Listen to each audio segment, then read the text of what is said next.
the reality is Victorians are angry about the secret Belt and Road deal that Dan Andrews has done. And this is kind of the stink now that sits around the Victorian government.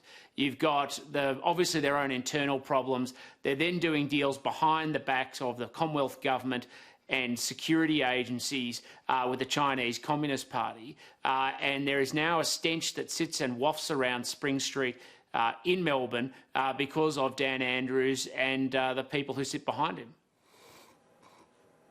And we've also got this Australian who's facing the death penalty, Karm Gillespie. Now, of course, his matter is probably going to be subject to appeal, but it's not exactly the best of times to be facing the death penalty in China, based on the fact that there is such a stalemate between the Australian government and the Chinese government when it comes, obviously, to trade sanctions, when it comes to inquiries into how COVID-19 originated. This will be a tough period for him and his family, and I'd imagine that unless there's some sort of breakthrough in that diplomatic relationship, well, then the death penalty will be carried out. We should be very cautious about talking about a criminal trial in the context of political events. Of course, Australia opposes the death penalty, I oppose the death penalty, and let's be clear, there is never a good time to be facing the death penalty, no matter where you are. China has always used the death penalty in extreme ways, particularly related to drug trafficking. But of course, the Australian government, rightly, is providing diplomatic and consular support to assist him, because we don't want to see, as we've done in every other case, Australians facing death penalty anywhere in the world. Tim, before we go, I mean, the AFL has kicked off last weekend. There's been a lot of controversy attached to the kneeling situation in respect to Black Lives Matter.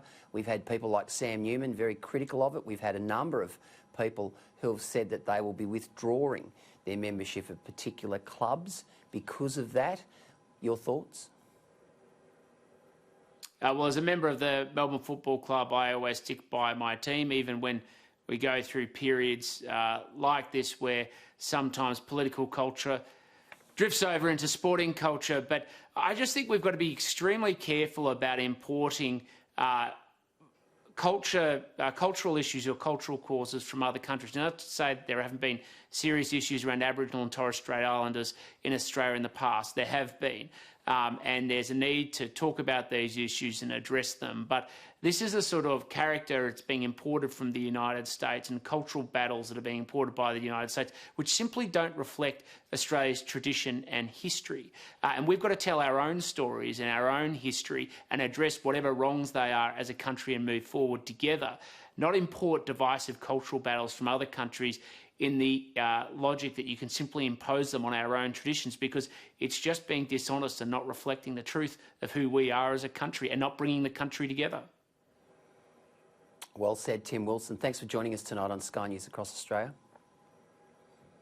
Thank you for having me.